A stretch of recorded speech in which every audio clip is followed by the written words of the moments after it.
끝나지 않은 석정의 노래 7번째 81페이지 최필수 의열단의 심정 윤세수를 기억하기 위한 단 한 권의 대하소설 의열단의 맹장 조선혁명간부학교 교관 조선민족혁명당의 중견 조선의용대의 영혼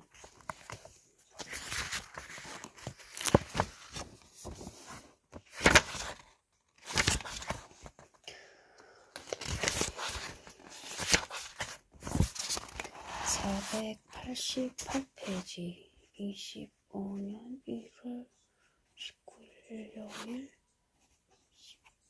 12:34분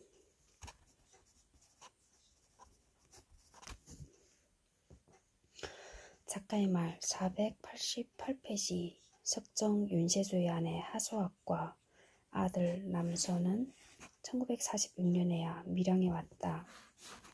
소학은 연안 공작대원으로 활동하다 귀국하였다. 9년 만에 시댁에 돌아온 소학은 품속에서 석정 묘소 사진을 꺼냈다. 살아서 만날 것을 고대하던 가족들이 석정의 죽음을 확인한 순간이다. 함께 활동하던 약산 김원봉이 귀국하였으나 석정은 돌아오지 않았다. 이미 이 세상 사람이 아님을 들었으나 믿을 수 없었다. 약산도 석정의 죽음을 직접 본 것이 아니기 때문에 가족들은 희망을 품었다. 그런데 소학이 내민 사진 한 장에 모두 오열했다. 밀양을 떠날 때 9살의 남선은 18이 되어 돌아왔다. 그가 말했다. 집에서 내어준 녹그릇이 무기가 되어 독립투사의 가슴을 겨누었다. 이 말을 기억하며 남선 아재가 죽도록 그립다고 하던 명화는 지난달 14일에 세상을 떠났다. 한평생 석정 할아버지를 선양하던 분이다. 행여 할아버지 이름에 누가 될까 늘 삼가며 살았던 삶이었다. 그 삶의 끈을 놓아 이제는 그토록 그리던 아재를 만났을까. 명화의 그리움은 삶의 희망이자 아픔이었다. 내가 아는 한 청년이 말했다. 어머니께서 돌아가시기 전 밀양 독립운동기념관 근처에 데려다 달라고 했습니다. 영문도 모른 채 어머니를 기념관 앞에 모셔드렸습니다. 밀양 독립운동기념관. 그런데 어머니께서 저곳에 우리 외할아버지 형상이 있는데 라고 하셨습니다. 그런데 저는 그 말이 무슨 뜻인지 몰랐습니다. 몸이 편찮으시니 정신도 온전하지 못한가 하고 생각했습니다. 그런데 그분이 황상규 할아버지였습니다. 그 사실을 이제야 알았습니다. 2022년의 일이다. 그 청년은 백민 황상규의 외증손이다. 그런데 그는 그 사실을 알지 못했다. 청년은 백민 황상규는 알아도 그분이 자신의 외증조 할아버지임을 알지 못했다. 그는 지금 또 밀양에 산다. 심지어 그는 나의 제자다. 이념이 무엇이길래 1931년에 생을 마감한 황상규를 그 손녀조차 할아버지라 부르지 못했을까. 외손녀는 아들에게도 자랑스럽게 말하지 못했다. 백민은 건국훈장 독립장을 추서받았는데 또 말이다. 이런 비극이 또 어디 있으랴. 일제강점기에는 이념이 없었다. 오직 일제와 싸워 그들을 몰아내겠다는 신념과 희생만 있었다. 일본과 싸우기 위해 이념을 받아들였다. 그들의 최고 이념은 민족의 해방, 민족주의다. 그들이 찾아준 나라에 살면서 그들의 이념을 지적한다는 것 자체가 모순이다. 그들이 없었더라면 우리는 지금 어떻게 살고 있을까? 작가의 말이 길면 그것은 작품의 부족함이다. 그럼에도 길어지는 걸 막을 수 없다. 나는 역사 교사였다. 역사를 연구하는 연구자와는 다르다. 그리고 나는 작가 수업을 받은 적이 없다. 연구자도 작가도 아닌 내가 역사소설에 도전했다. 오래도록 마음에 담아두었던 석정 윤세주를 소송이 꺼내 세상에 내놓았다. 여민호 교수가 쓴 김원봉 연구에서 만난 석정 윤세주는 김원봉이라는 거대한 나무 옆에 서 있는 작은 나무인 줄 알았다. 시각을 달리한 순간 그는 약상과는 다른 또 다른 금옥이었다. 20년 전부터 그를 찾는 탐방을 통해 석정과의 거리가 점점 가까워졌다. 어느덧 나는 석정을 할아버지라 부르고 그는 내 신앙이 되었다. 할아버지를 위한 변명, 이것이 숙명으로 다가왔다. 그래서 나는 소설이라는 방식을 빌렸다. 한 번도 배운 적 없는 소설 쓰기, 다른 사람의 글 읽기가 취미인 나는 겁도 없이 도전했다. 누군가 말했다. 불가능의 반대말은 도전이다. 일단 도전하고 보자. 자판을 앞에 두고 할아버지께 기도했다. 당신과 의열 단원들, 할아버지와 인연 깊은 사람에 대한 이야기를 쓸 수 있도록 힘을 주십시오. 창립단원 10명의 이야기를 다 아는 사람이 몇이나 될까요? 가장 어렸던 강세우를 기억하는 사람이 있을까요? 밀양을 찾아와 마지막 생의 끈을 놓았던 이성우는 왜 그런 선택을 했을까요? 이런 이야기를 아주 쉽게 쓰고 싶습니다. 도와주십시오. 그냥 자판을 두들겠다. 때론 손가락이 절로 움직이는 경험도 했다. 흐르는 눈물 때문에 글을 멈추기도 수차례. 도전은 끝났다. 성공인지 실패인지가 중요치 않다. 나는 숙제를 한 것이다. 내게 주어진 숙제가 많다. 그중 하나를 겨우 끝냈다. 또 다른 숙제에 도전할 용기가 필요할 뿐이다.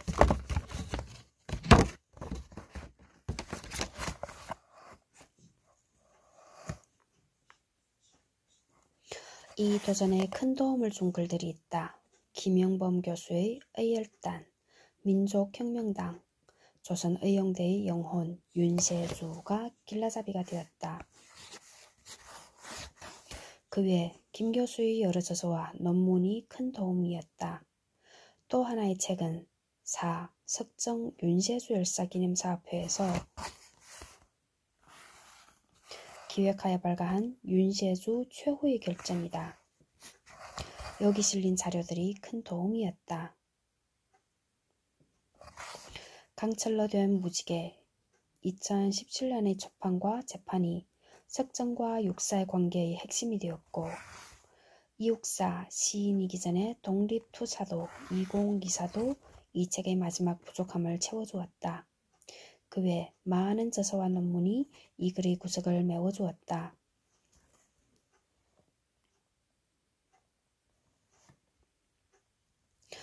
곽재기 관련 당시 신문기자가 사실일까? 동명이인일까? 의열투쟁에서 무장투쟁으로 달려간 그분들의 삶의 궤적을 누군가 변명이라도 해주어야 한다. 42의 생을 마감한 황상규의 비통한 심정을,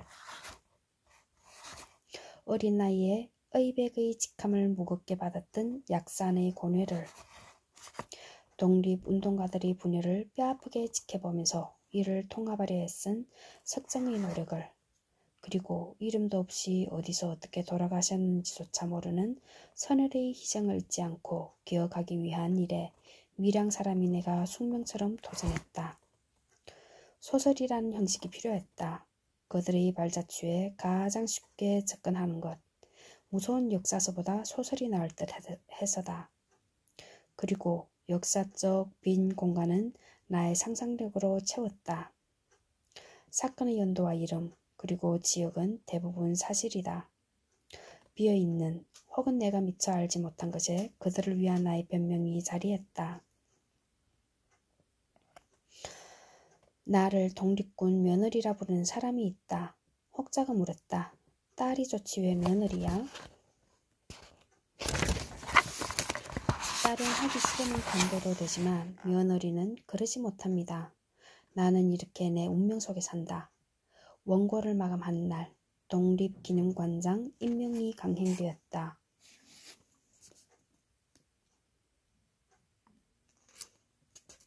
역사를 기억하지 못한 자, 그 역사를 다시 살 것이다.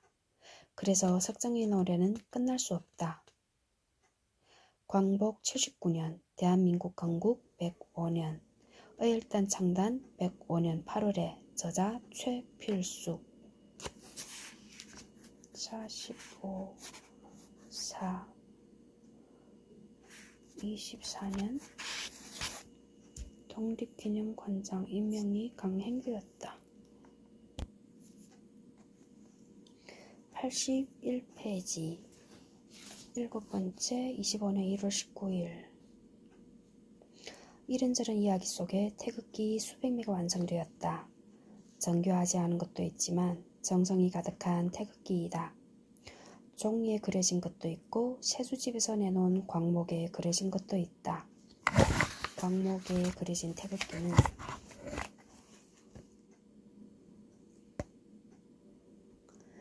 다시 사용해도 될 듯하다.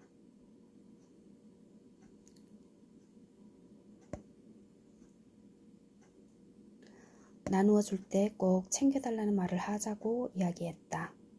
나흘 동안 태극기를 만들다 보니 수학은 위량교회 집사들이 마치 가족처럼 느껴졌다. 특히 김씨아 고모는 친고모 같다는 생각마저 들었다. 남편 외에 아는 사람이 없어 스스로 외롭다고 생각했던 수학은 많은 고본을 한꺼번에 얻은 느낌이었다. 그래서 자신의 방에서 태극기를 만드는 것이 행복했다. 시어머니께 이야기하여 역과식해도 내왔다. 아복산에서 인쇄된 독립선언서는 김병환이 운영하는 사전에 일부 가져다 두었다.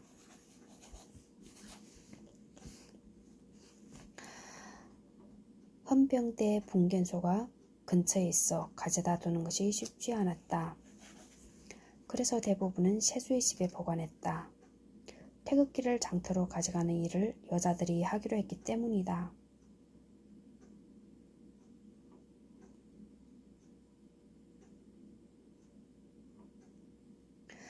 치마 밑에 숨겨가면 된다고 여자 집사들이 나섰다. 일리 있는 말이라 그렇게 하기로 했다. 그때 독립선언서도 함께 가져갈 수 있다는 말에 독립선언서도 세수의 집에 두었다. 누가 발설하여 집에 일본 경찰이 들이닥칠지 몰라 수학은 노심초사했다. 이에 비해 세수는 덤덤했다. 누가 발설할까 걱정되지 않습니까? 함께하는 사람 모두 을강 선생님이 제자인데 누가? 절대 그런 일 없어. 걱정하지 말고 잡시다. 내일 일찍 일어나야 하니까. 세수는 내일 독립선언서를 낭독할 것이다. 대한독립만세가 새겨진 깃대는 재호 형님이 들 것이다. 소지 형님은 나팔을 불며 군중을 유도할 것이다. 일이 잘못되어도 잘되어도 세수는 고국을 떠나야 한다.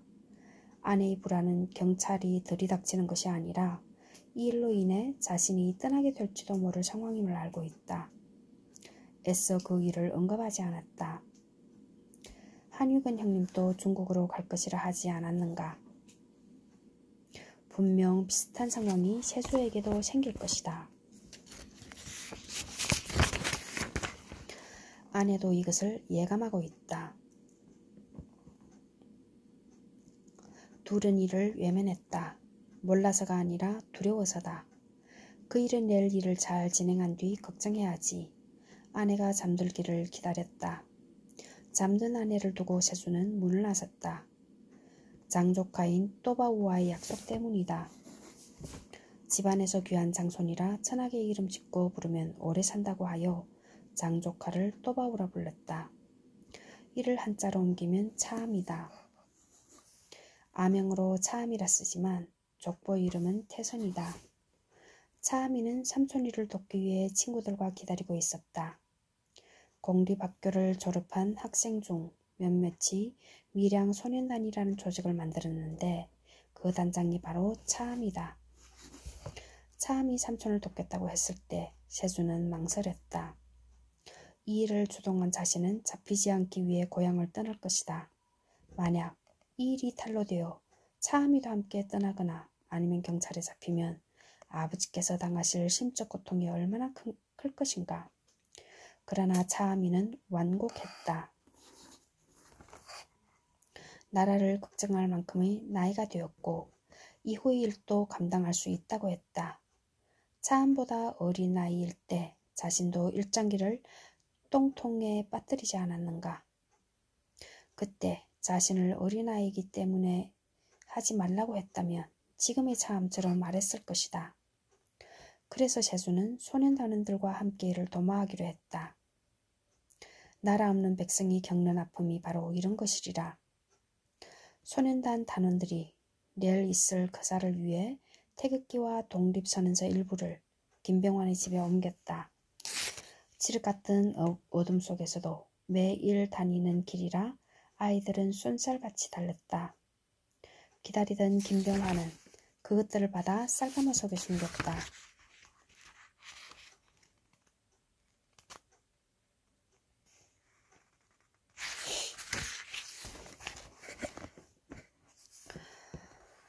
(84페이지) 4.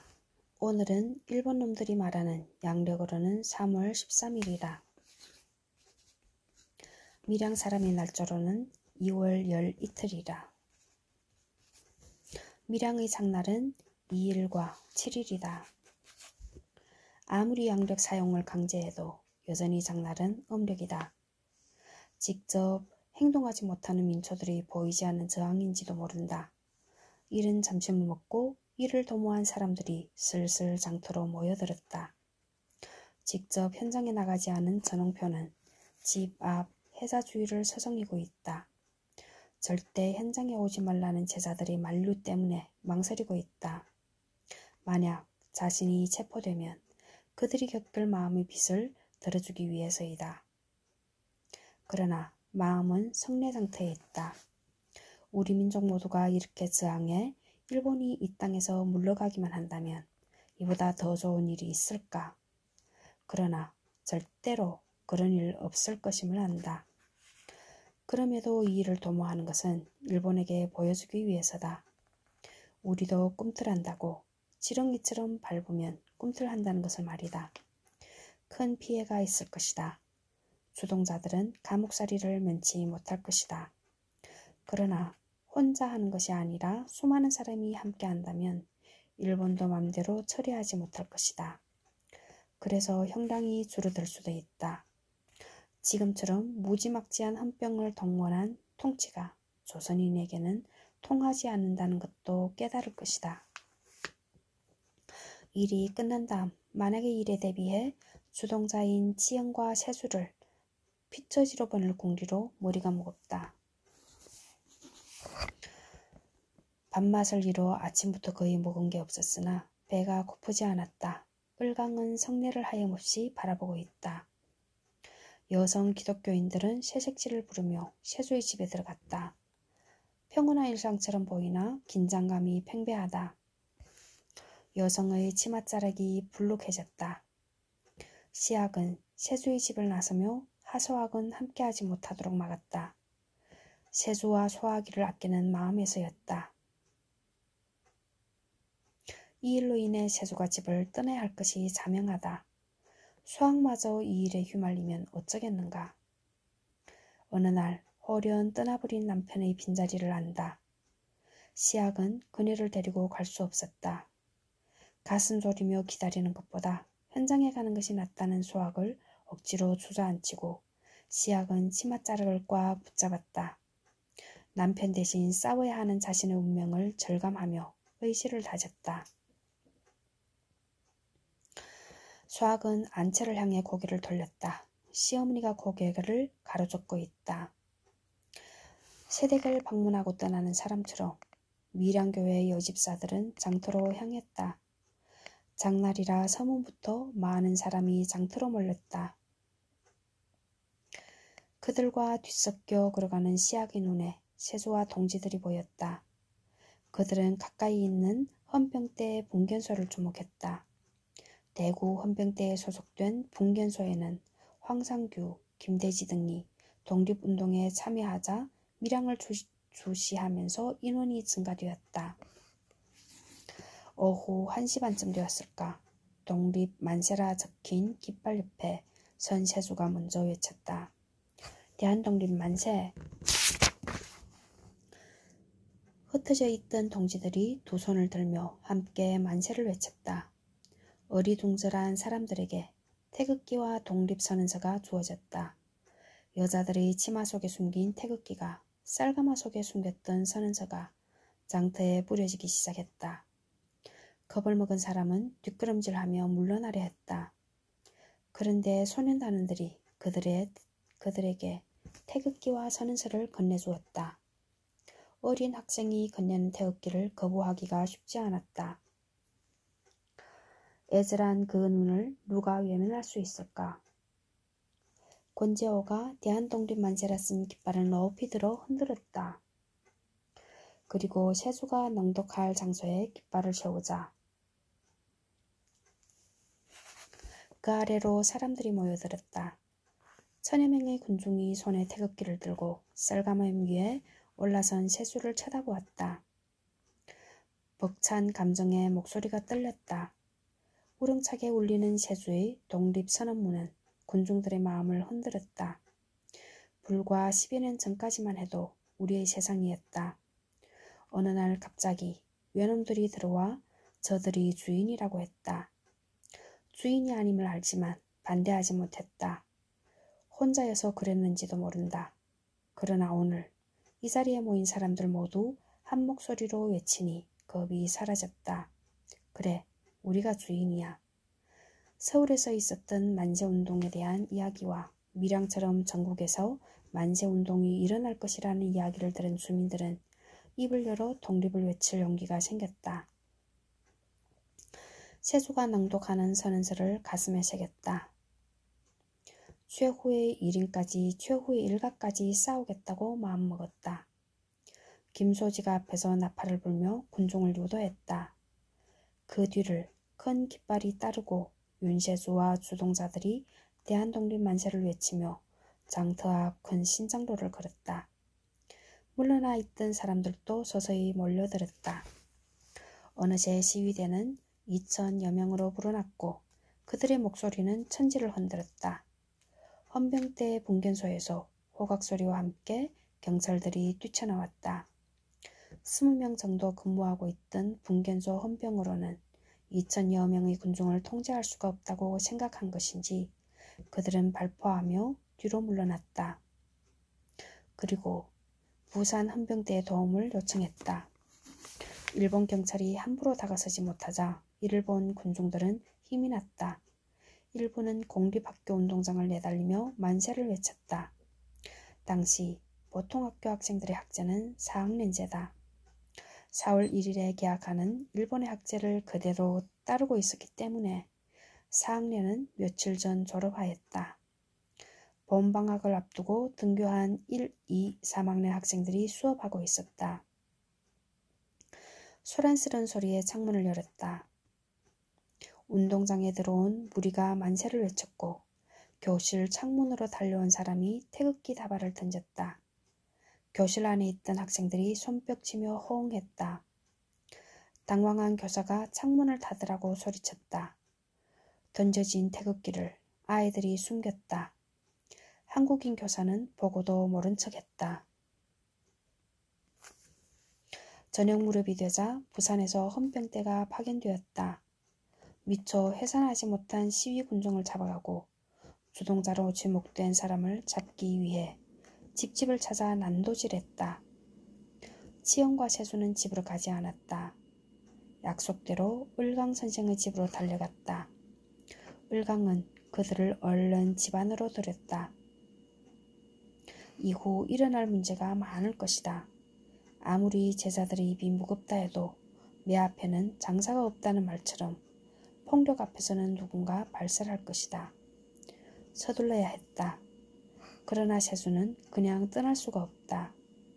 그는 스승의 사랑방에서 누구든지 독립을 위하여 분투하라는 게시물을 만들고 독립신문 남선지국장이라 자칭하여 윤소룡이라는 이름으로 호회를 발행했다. 오성학교에서 배운 신문제작 기법을 활용했고 독립선언서를 제작하던 방법대로 만들었다. 배포는 조카인 차암에게 맡겨두고 세조와 치영 그리고 전홍표는 밀양 땅을 떠나기로 결심했다. 어른들이 만세 시위를 한 다음 날 밀양 공립보통학교 1, 2, 3학년 학생 전체가 만세를 외쳤다. 어린아이라고 생각했던 그들이 길거리로 나섰다. 가로막은 교장과 교사를 밀치고 만세를 외친 아이들. 전원이 잡혀갔다. 헌병들이 길길이 날뛰었다. 며칠 동안 동네를 휘젓던 경찰의 만행이 잦아들었다. 아무리 주동자의 집을 뒤져도 이미 도망갔는지 찾지 못했기 때문에 경찰도 지쳤다. 경찰의 감시가 소홀해졌다. 을강이 치영과 세수를 집으로 보냈다. 다음 날 새벽 그들은 떠날 것이다. 집에 들어선 세수는 떨고 있는 아내 곁으로 다가갔다. 그러고는 조용히 안았다. 떠나야 하는 순간이 다가왔음을 직감한 소학은 흐느꼈다. 잠시 후 스스로 팔을 푼 소학은 장롱문을 열었다. 이미 예견한 것인지 입구에 놓인 옷 보따리를 꺼내고 만들어 놓은 주먹밥도 챙겼다. 경찰이 집안을 들쑤시는 모습에서 이미 체념한 그녀였다. 세수는 방을 나서자 먼저 안방으로 갔다. 어머니와 작별해야 한다. 꼭 살아서 돌아오겠지만 연로하신 분이라 자신으로 인해 행여 무슨 일이 생길까 걱정이 앞섰다. 그러나 어머니는 의외로 담담했다. 나라 잃은 사람이 나라 위에 자식을 내어놓음이 무엇 그리 대수냐. 하신 말씀이 떨렸다. 어머니 마음이야 오죽하랴. 큰일을 도모하는 아들에게 근심을 안기지 않으려는 마음인 것을 큰절하고 일어서는 세수는 이제 마지막일지도 모른다는 듯이 극이 자신을 바라보시는 어머니의 눈을 참아볼 수 없었다. 마당에는 형들이 서성이고 있다. 모두 동생을 보내야 한다는 것을 알고 있다. 삼형제가 세수와 함께 사랑에 들었다. 아버지 윤희규 또한 말이 없다. 살아다 다시 만날 수 있기를 소망할 따름이다.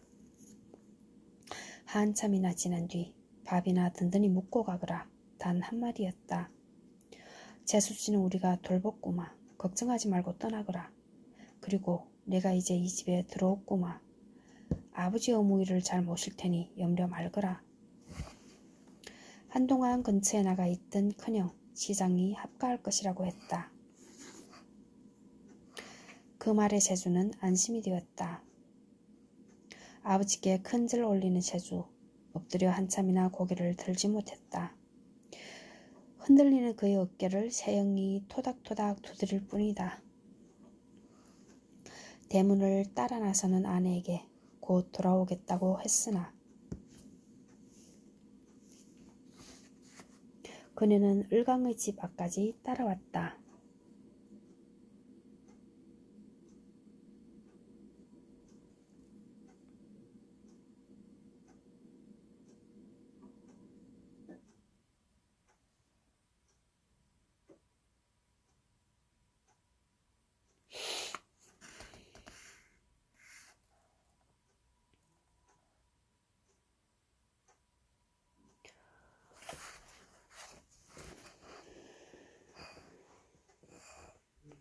안으로 들어가는 남편의 뒷모습을 눈에 새기기라도 할 듯 뚜우러지게 쳐다보았다. 그러고는 발길을 돌렸다.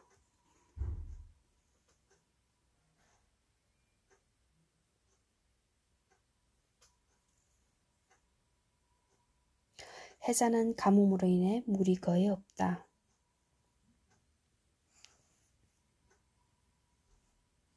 물이라도 콸콸 흘렀으면 좋겠다.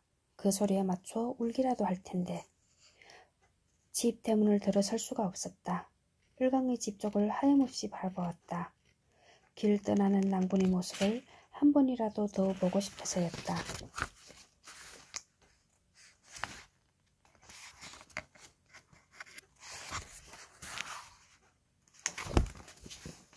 이를 말없이 보고 있는 세수의 세영도 마찬가지였다. 해자변 어두운 곳에 있던 세수의 형들은 을강의 집 쪽으로 한 번, 그리고 울고 서 있는 재수씨 방향으로 한 번, 두 곳을 번갈아 보았다. 맘속에는 사랑채와 안채에 계시는 부모님을 향한 걱정이 한가득이다. 을강과 치형, 그리고 세수는 새벽길을 나섰다. 밀양역은 감시가 심할 것이다. 화학산을 넘어 청도나 대구에서 기차를 타는 것이 더 안전할 것이다. 스승님께 죄송한 마음이었으나 오히려 을강은 제자들을 위로했다. 어른들이 나라를 잃었는데 젊은이들이 그것을 찾겠다고 고생하는 것이 더 고맙다고 말했다. 위양지를 지나 화학산을 오르기 시작했다. 운주암을 거쳐 청도로 넘어가면 된다. 그러나 그 길이 험하다. 오죽하면 악일까. 세 사람은 부지런히 걸었다. 평밭이라 불리는 곳에서 쑥 굽는 사람과 화선민을 만났다. 일부러 숨지 않았으나 숨은 듯 살고 있는 그들에게도 만세 소문이 들렸는지 세 사람에게 아무것도 묻지 않고 먹을 것을 내어주었다. 다시 걸음을 옮겨 운주암에서 하룻밤을 보냈다. 운주암은 바위 위에 앉은 작은 암자다. 거대한 바위가 수직절벽을 만들고 그 위에 인간이 절을 지었다. 너무 높아 구름마저 쉬어가는 곳. 그래서 운주암, 윈주 아니다. 위험하기 그지없지만 절과 관련된 수많은 이야기가 나돌았고 그 소문으로 인해 많은 안악이 이슬을 찾았다. 아침 일찍 절 공양을 하고 산 정상에 올라 다시 올지 모를 밀양성내를 바라보았다. 멀리 부북불만 보일 뿐이다. 청도를 거쳐 현풍을 지나 대구역에 다다랐다. 그곳에서 열차에 올랐다. 여기저기서 만세운동이 일어났다는 이야기가 들렸다. 전국 어디서나 만세의 물결이 일렁였을 것이다.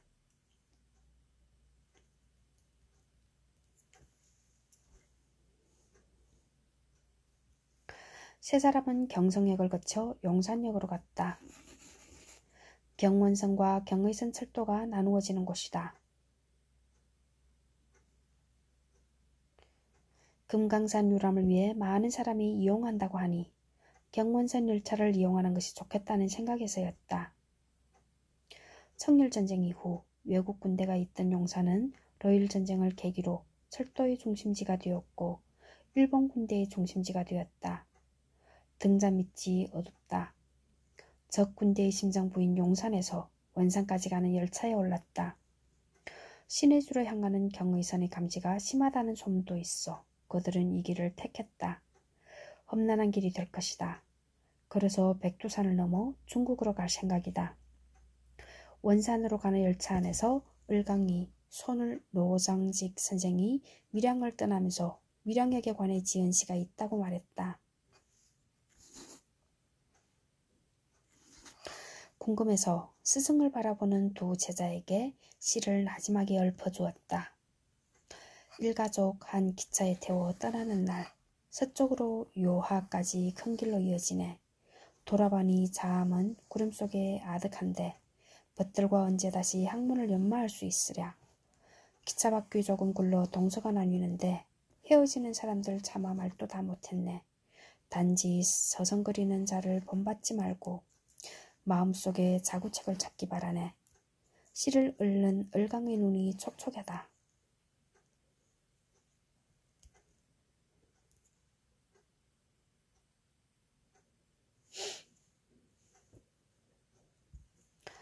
손을 선생은 우리에게 서성거리지 말고 행동하라고 하셨지. 나도 이 말씀을 따라 행동하기로 했으나 역시나 서성거리는 사람밖에 되지 못했구나. 아닙니다. 스승님께서는 우리가 할 일을 정해주셨고 바른 길을 보여주셨습니다. 그래서 우리가 일어날 수 있었던 겁니다. 그런 자책하지 마이소. 맞습니다. 스승님이 안 계셨다면 저희는 감히 만세 시위는 생각도 못했을 겁니다.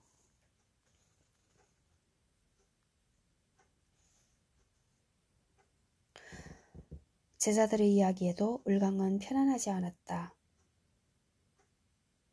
행동하는 지식인, 이것은 모든 지식인이 갖는 숙제다. 백두산에 들어선 세 사람은 추위에 몸을 떨었다.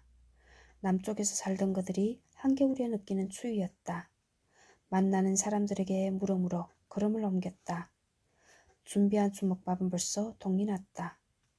고향에서처럼 나무의 새순을 뜯어먹었다. 흐르는 물은 얼음처럼 차다. 그래도 멈출 수 없다. 스승의 발걸음이 점점 무거워 보여 걱정이다. 얼마나 걸었는지 모른다. 날짜도 알 수 없다.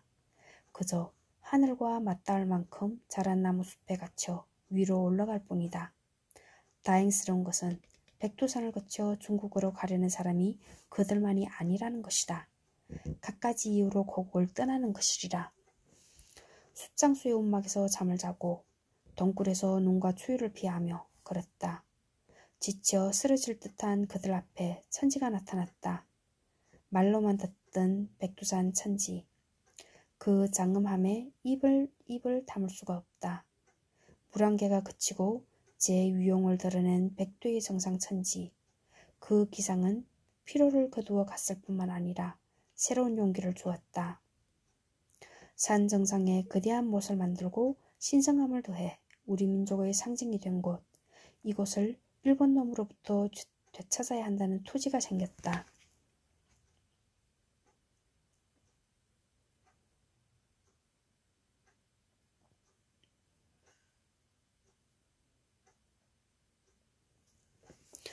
을강은 품에서 봇을 꺼냈다.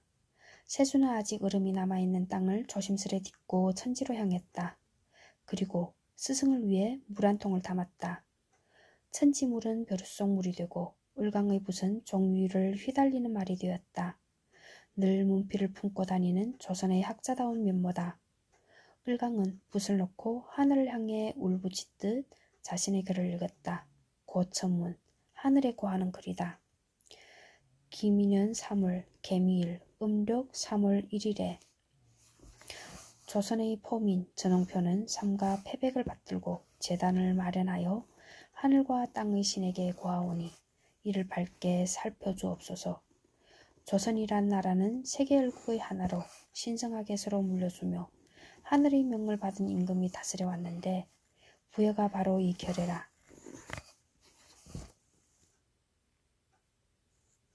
중국의 동쪽을 차지하여 대대로 전통을 이어내려왔습니다. 오로지 일륜의 도리를 떳떳하게 지키며 백성을 소중히 여기는 기사의 유풍을 받들어 문화를 숭상하고 도의와 평화로서 다스렸으니 아름답도다. 우리 선대 임금이시여. 일본이 무도하게 패권을 잡고 무력을 수단으로 인간의 근본을 문란하게 하더니 수호조약, 강화도조약을 맺은 뒤 하루아침에 갑자기 나라를 병합하였습니다. 절개가 곱고 깨끗하다라고 한 것은 차라리 타고난 목숨도 끊을 수 있다는 뜻이요. 방법이 있는데도 방관만 하는 것은 잘못된 폐단을 영구히 버려두는 일일 것입니다. 이제 하늘의 명과 사람의 뜻이 서로 만나게 되어 독립을 울부짖게 되었으니 2천만 동포가 모두 희생될 것을 맹세하였습니다. 대종의 이름으로 의병을 창도하려 하여도 수중에는 작은 무기나 병사도 없고 풍운이 날로 급박해졌으므로 계책을 결정하여 아름다운 의거의 깃발을 마음속에 세웠습니다.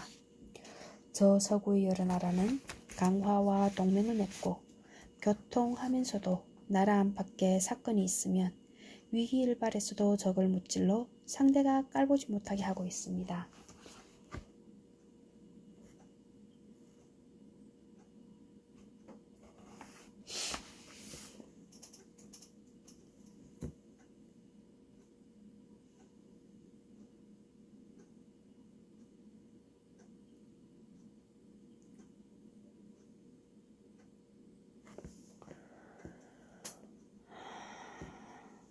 폴란드는 이미 독립이 되어 도읍이 정해졌고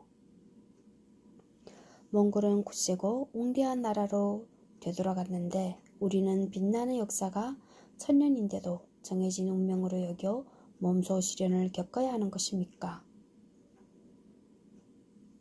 젊은이들이 피눈물을 흘리며 오로지 난잡하고 썩은 조종을 깨끗이 쓸어내고 만인의 법을 반드시 바로잡고자 하는데 조상이 다르다 하여 생각이 같지 않을 수 있겠습니까? 그러나 저들 일본은 더욱 무력으로 가로막아